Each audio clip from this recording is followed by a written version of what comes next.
Greetings, family, and welcome to another edition of KSOL, Black Talk Radio. Family, this video asked the question, why do so many Egyptian statues have broken noses? Well, the most common question that curator Edward Bleiberg fields from visitors to the Brooklyn Museum's Egyptian art galleries is a straightforward but salient one. Why are the statues' noses broken? Bleiberg, who oversees the museum's extensive holdings of Egyptian, classical, and ancient Near Eastern art, was surprised the first few times he heard this question. He had taken for granted that the sculptures were damaged. His training in Egyptology encouraged visualizing how a statue would look if it were still intact. It might seem inevitable that after thousands of years, an ancient artifact would show wear and tear, but this simple observation led Bleiberg to uncover a widespread pattern of deliberate destruction, which pointed to a complex set of reasons why most works of Egyptian art came to be defaced in the first place. Bleiberg's research is now the basis of the poignant exhibition, quote, Striking Power, Iconoclasm in Ancient Egypt, unquote, a selection of objects from the Brooklyn Museum's collection will travel to the Pulitzer Arts Foundation later this month under the co-direction of the latter's associate curator, Stephanie Weisberg. Pairing damaged statues and reliefs dating from the 25th century BCE to the 1st century CE with intact counterparts, the show testifies to ancient Egyptian artifacts, political and religious functions, and the entrenched culture of iconoclasm that led to their mutilation. Striking Power adds a germane dimension to our understanding of one of the world's oldest and longest lasting civilizations, whose visual culture, for the most part, remained unchanged over millennia. This stylistic continuity reflects and directly contributes to the empire's long stretches of stability, but invasions by outside forces, power struggles between dynastic rulers, and other periods of upheaval left their scars. The consistency of the patterns where damage is found in sculpture suggests that it's purposeful, Bleiberg said, citing myriad political, religious, personal, and criminal motivations for acts of vandalism. Discerning the difference between accidental damage and deliberate vandalism came down to recognizing such patterns. A protruding nose on a three-dimensional statue is easily broken, he conceded, but the plot thickens when flat reliefs also sport smashed noses. And as you can see pictured here, we have a relief of an African ruler upon the throne, and as you can see, their face is chiseled out, if you will. You can obviously see the braids that this African ruler is wearing, their natural traditional hairstyle that is distinct among black people. Nonetheless, whoever these vandals were, whoever these people who disrespected the culture of this ancient people here, they tried to scribble out and erase the history of who these people were. And that's why you see their face scribble out, in my opinion, that is. I didn't mean to get to that just yet. let's continue. I digress. The ancient Egyptians, it's important to note, ascribed important powers to images of the human form. They believed that the essence of a deity could inhabit an image of that deity, or, in the case of mere mortals, part of that deceased human being's soul could inhabit a statue inscribed for that particular person. These campaigns of vandalism were therefore intended to, quote, deactivate an image's strength, unquote, as Bleiberg put it. Well, family, I'm just going to pause for a second and say that when I came across those words in this article, I nearly flipped my lid, because once again, these stories are being told by people who shouldn't be telling the history of black people. But I'm going to continue on with this article, and then I will get to my opinion and my comments at the end. So let me continue. Quote, Egyptian state religion, unquote, Bleiberg explained, was seen as an arrangement where kings on earth provide for the deity, and in return, the deity takes care of Egypt, unquote. Statues and reliefs were, quote, a meeting point between the supernatural and this world, unquote, he said, only inhabited or revivified when the ritual is performed. And acts of iconoclasm could disrupt that power. This Egyptologist continues, quote, the damaged part of the body is no longer able to do its job, unquote, Bleiberg explained. Without a nose, the statue's spirit ceases to breathe, so that the vandal is effectively killing it. To hammer the ears off a statue of a god would make it unable to hear a prayer. In statues intended to show human beings making offerings to gods, the left arm, most commonly used to make offerings, is cut off so that the statue's function can't be performed. The right hand is often found axed in statues receiving offerings. And so, as you can see pictured here, these are examples of what this so-called Egyptologist is trying to explain. The prevalent practice of damaging images of the human form and the anxiety surrounding the desecration dates to the beginnings of Egyptian history. Intentionally damaged mummies from the prehistoric period, for example, speak to a very basic cultural belief that damaging the image damages the person represented, Bleiberg said.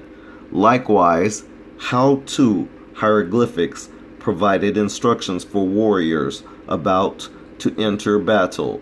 Make a wax effigy of the enemy, then destroy it. Series of texts describe the anxiety of your own image becoming damaged, and pharaohs regularly issue decrees with terrible punishments for anyone who would dare threaten their likeness. Indeed, iconoclasm on a grand scale was primarily political in motive, Bleiberg writes in the exhibition catalog for striking power. Defacing statues aided ambitious rulers and would-be rulers with rewriting history to their advantage. Over the centuries, this erasure often occurred along gendered lines. The legacies of two powerful Egyptian queens, pictured here, whose authority and mystique fuel the cultural imagination, Hatshepsut and Nefertiti, were largely erased from visual culture. Well, ancient Egyptians took measures to safeguard their sculptures. Statues were placed in niches in tombs or temples to protect them on three sides. They would be secured behind a wall, their eyes lined up with two holes before which a priest would make his offering. Quote, "They did what they could," unquote, Bleiberg said. "It really didn't work that well." Well, again, family, I'm just going to state for a quick second that this is the opinion of a European talking about black history. And like I've stated before, they don't know what they're talking about when it comes to our history. Imagery in public space is a reflection of who has the power to tell the story of what happened and what should be remembered, Bleiberg said. Quote, "We are witnessing the empowerment of many groups of people with different opinions of what the proper narrative is. Perhaps we can learn from the pharaohs how we choose to rewrite our national stories might just take a few acts of iconoclasm." Well, family, this story was written by Julia Wolkoff, who was the editor at Artsy. The article I will leave a link to because the article is actually longer than what I'm reporting on. However, I'm going to go over a couple things that this article revealed to me before I close out. Okay, family, as I stated before, this is the death of Egyptology. This so-called Egyptologist reveals the fact that he had taken for granted that the sculptures were damaged. His training in Egyptology encouraged visualizing how the statue would look as if it were intact. So in other words, instead of him looking at the fact that the noses were broken off, he was puzzled by the amount of questions that people had for him when they asked those questions. Why were the noses busted off of these statues? So I found that very telling on the fact that these European so-called Egyptologists, they don't even know what they're really looking at when they're looking at these artifacts. And that's why black scientists and black historians, we are all asking that we take over and we tell our own story, because these Egyptologists, they have done a very poor job at telling the truth and telling the facts about our history. They don't want to face the facts. They don't want to face reality. And every time we turn around, there is someone white who's trying to tell us that these black people are actually white. And you can't change black people into white people just because they accomplish something of high intellect. Just because they accomplished a very high civilization. Something that you could never do and have never done. Just because of that and all of that, you cannot change black people into white people just because you want to make it that way. Just because you say so, in other words. It just doesn't work that way. To the death of Egyptology, and to the death of you Egyptologists who are telling these false stories and committing these crimes against humanity in science. Let's continue. What's interesting about this exhibition that they're about to go on tour with is that they say that they use half of the artifacts where they are damaged and the other half where they are intact to show the difference. Well, let me just state for the record that when vandals, when invaders and foreigners got to the lands of the blacks, when they got to the lands of where black people built up grand civilizations, when these foreigners and Europeans arrived there, they destroyed anything they could not steal and take with them. Those are the facts. So when you look at these artifacts and when you look at these statues and you see their noses broken off, 9 times out of 10 they did that to conceal the facts. The facts that these people are actually African people. That is a fact that is known. We have discussed this many times in many other areas, And I want the people who are reading these articles today and seeing this article today, that this argument is nothing new.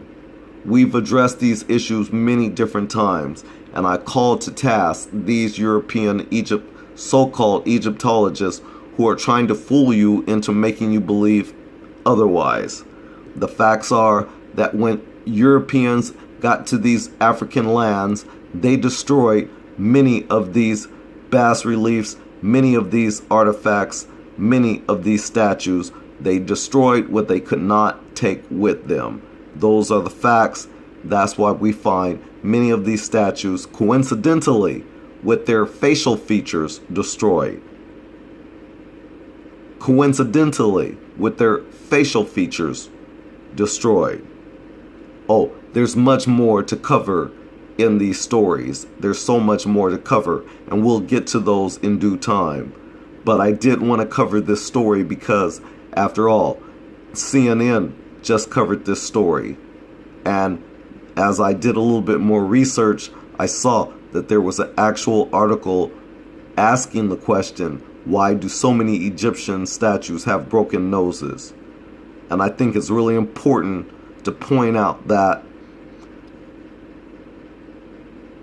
they didn't get anything past me when they mention how when the ears are hammered off, that it's to prevent the person from being able to hear the prayers. All of that is hogwash. There's rarely ever any statues where the ears are hammered off. That is just something unheard of. I just don't understand how these Europeans are telling these stories like this, and then they're not even providing the proof of it. It'd be different if you actually showed us some proof of the things you speak about. But anyways, that's my take on it. Family, I just wanted to share this article with you because I found another example of where Europeans are trying to tell black history, and they're falsely telling the story yet again. Anyway, you tell me what you think in the comment section. This is Guru at Black Talk Radio. Thanks for watching. We'll see you later. Peace out.